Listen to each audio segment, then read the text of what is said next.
All right, welcome back. Just in the opening stages of breezing through hour 2 of a Thirsty Thursday edition of Liquid Lunch. I'm John Tobacco. We're coming to you from the rotting Big Apple here in New York City. And I seem to feel like a lot is rotting and deteriorating in our society. At the same time, protesters can light cop cars on fire and smash them over the head with bricks. Churches are closed. Faith is under attack. Many things are under attack. We have people in the highest levels of our government not even being investigated, but for obvious crimes, or at least look like obvious crimes. And now we have, to me, hard proof evidence that the social media mafia has taken to putting their finger on the scale on what is free speech, public debate, public discourse. And somebody who knows a lot more about this than me joins us right now. Allum Bokhari joins us. He's a Breitbart tech writer and the author of Deleted, Big Tech's Battle to Erase the Trump Movement and Steal the Election. And I think, you know, guys like us have probably had our own suspicions, and we see the fingerprints and the writing on the wall for years now. But yesterday, the main thing I took out of it was Jack Dorsey said to some harsh questioning, hey, people have other choices. Like, in other words, if you don't like it, too bad. Go somewhere else. Yeah, so they're not even denying the bias at this point. And this has been building up for well over 4 years now. I've been covering this issue since 2015. And it's so apparent how all this escalated since the election of Donald Trump. My sources inside Facebook, who I interviewed for the book, say that the efforts against misinformation, disinformation, fake news, conspiracy theories, polarization, election integrity, all these made-up terms that Silicon Valley uses today to control information on the platform, they were pushed for by the most anti-Trump people inside Silicon Valley, and those same people went on to work in those departments. So the well was really poisoned from the start. We're now seeing the consequences.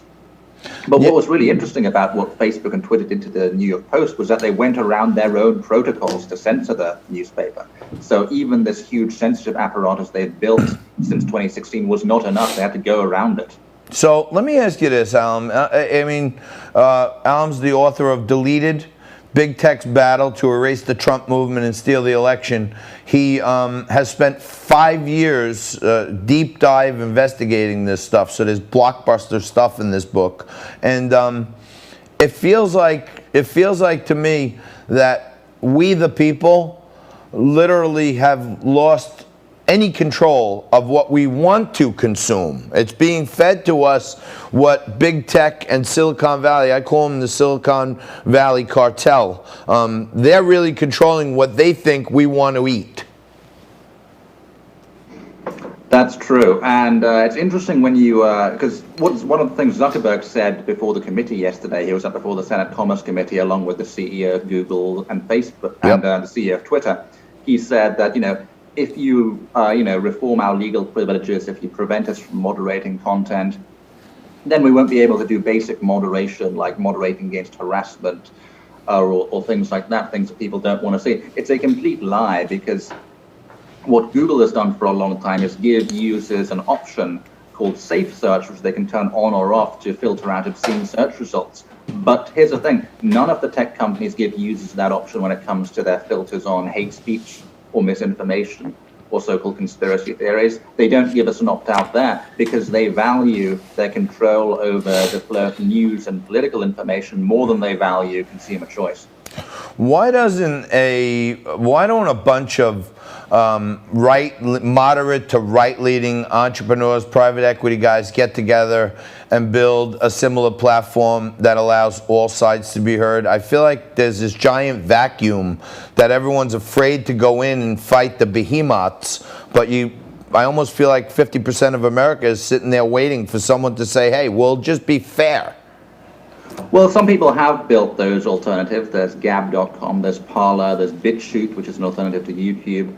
The problem is, and I explain this in the book, I actually interviewed some of the people who made those platforms, is that the established players work together to suppress competition. So, for example, Gab, which is a free speech alternative to Twitter, they were banned from both the Google App Store and the Apple App Store, effectively excluding them from most smartphones around the world. So these competitors are locked out of the marketplace. The dominant players are behaving in a very anti-competitive way. Wow. So somewhere out there, I mean, I've been a subject matter expert on a lot of different financial crimes and antitrust cases before. Somewhere out there, I got to believe there's at least a huge antitrust law firm that can figure out, where, they're basically engaging in non-competitive behavior by protecting a quasi-monopoly. That's absolutely true. And the other point I make is that, if you ran a physical business, a physical storefront, your landlord could not evict you because they thought you were saying something that they considered objectionable.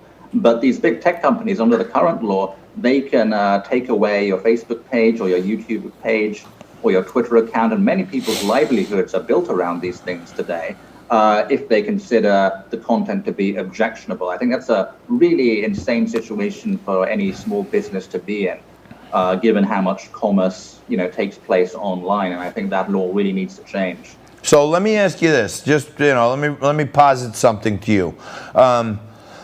We tend to lean right, okay? I'm like a libertarian. I have a lot of Democrats on my show, all different races, sexes, creeds. I don't care. We have an open dialogue on the show where we ask people to just have thoughtful conversation, right?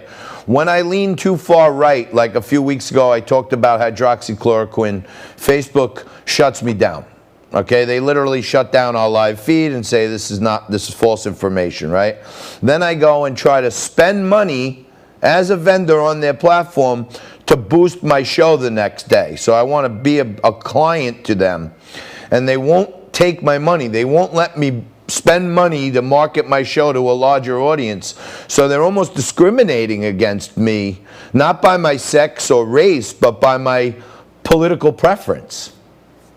That's true, and they've actually claimed in court, Twitter has claimed in court cases that they can censor people for any reason they like, absolutely any reason. And I think that that's not a sustainable position. The law has to change when so many people's livelihoods are now tied to these platforms. And also, given how much influence these platforms have over elections, the left has been talking about election integrity and Russian misinformation for 4 years now. But the greater threat to election integrity is not some foreign government, it's these Silicon Valley tech giants themselves. I can't, myself, I can't figure it out. It's almost like we have to shape the content of our show. Even though we're on national television, we also stream on Facebook, and on the commercials, we kind of talk to the audience behind the scenes and take some comments and stuff. And when they don't like it, they just shut off the Facebook feed. And I almost want to ask a class action attorney, like, they're actually hurting our business of trying to bring news and get advertisers, and they're giving other people an unfair advantage to use them for marketing their business and prohibiting us. The problem is this law called Section 230 of the Communications Decency Act that makes these tech companies immune to almost any lawsuit around defamation or the unfair removal of content. It's a legal privilege that no other type of company enjoys. It's just the tech companies. It was given to them by Congress in the 1990s.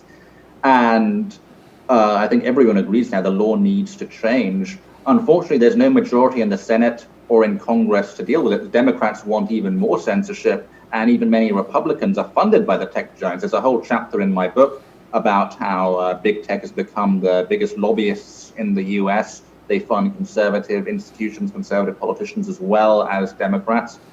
So really, it just comes down to the executive branch now. The executive branch under Donald Trump is the only arm of the government that seems to be taking meaningful action to rein in these tech giants and to change that law. They are becoming a behemoth. I almost think, Cambridge Analytica kind of pulled the wool over their eyes on how they were sucking information out of the Facebook APIs. I think they learned their lesson, and now they're unleashing that beast against Trump. And I think our liberties are really being hurt as writers and content creators. I think our opportunities are dwindling. That's absolutely correct. I do think this election is going to, for the first time ever, we're going to see if big tech can swing an election. Because one of the things my sources tell me is that people inside these tech companies felt very dismayed and very guilty after 2016 because they assumed Hillary Clinton was going to win. and they didn't do also, enough. they felt they didn't do enough to stop him. Oh my God. The whole imperative since 2016 inside Silicon Valley has been to prevent a repeat of 2016. That's why we've seen what we've seen over the past 4 years. Tremendous. Allum Bokhari, author of Deleted, Big Tech's Battle to Erase the Trump Movement and Steal the Election. Check out his book. We got to have you back, brother. Thank you very much. Appreciate it. Thank you, John. You guys stay right there. We're going to come back. I'm going to rip through some news of the day, and we're going to do a little Nicole Malliotakis Max Rose game right after this.